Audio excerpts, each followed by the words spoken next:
La princesse au petit bois. Il y avait une fois un prince qui voulait avoir une princesse, mais elle devait être une vraie princesse. Et il voyagea dans le monde entier pour en trouver une. Mais toujours, il y avait quelque chose à redire. Les princesses ne manquaient pas, mais étaient-elles de vraies princesses? Il ne pouvait s'en assurer tout à fait.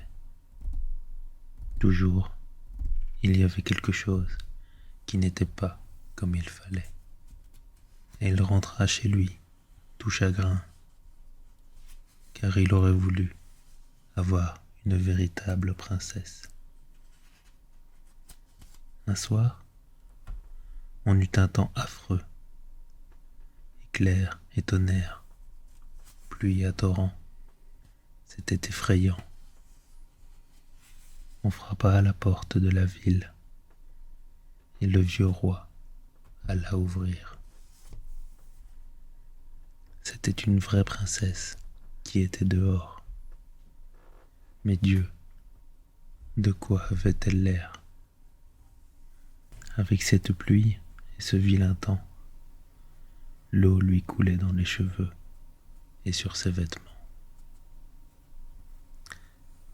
Elle lui entrait dans le nez et dans les souliers et sortait par les talons.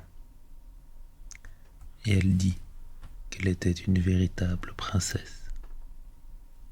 Bon, c'est ce que nous allons voir, pensa la vieille reine.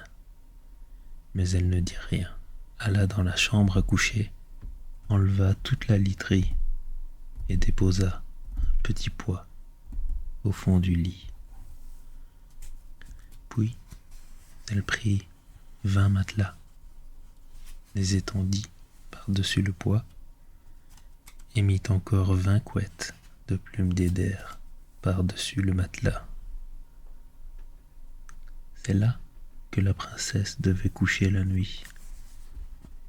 Le matin, on lui demanda comment elle avait dormi. Oh, terriblement mal, dit la princesse. Je n'ai presque pas fermé l'œil de toute la nuit. Dieu sait ce qu'il y avait dans ce lit. J'ai couché sur quelque chose de dur, et j'en ai le corps tout brun et bleu. C'est terrible. Alors, on peut voir que c'était une vraie princesse, puisqu'elle avait senti le petit pois à travers les 20 matelas et les 20 couettes de plumes. Seule une vraie princesse pouvait avoir la peau si délicate. Le prince la prit donc pour femme, car il savait maintenant qu'il avait une vraie princesse. Et le pois fut placé dans le cabinet des objets d'art, où il est encore, si personne ne l'a pris. Vous voyez, c'est là une vraie histoire.